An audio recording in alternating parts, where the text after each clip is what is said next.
Hello, this is Pierre from Mersive Technologies. We're a Denver-based company that's working with wireless collaboration. So we have a system called Solstice, and this piece of hardware that we call the pod.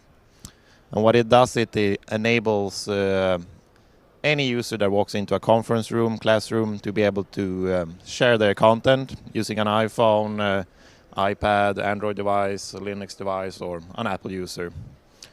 So you can share using AirPlay, our own app. You can also just use your browser to share, and also Miracast. And we have HDMI input as well as a backup or failsafe. And also we can also not just share the screen, we can also grab any USB device that's connected to the pod. So you get the camera and mic, and then you can do Teams, Zoom, WebEx, or some other call wireless.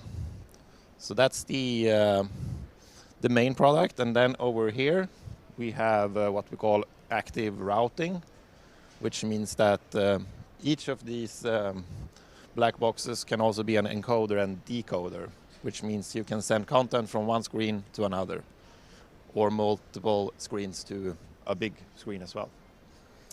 So that's what we're showing here at ISE this year. And if you want more information, you can visit our website, mersive.com.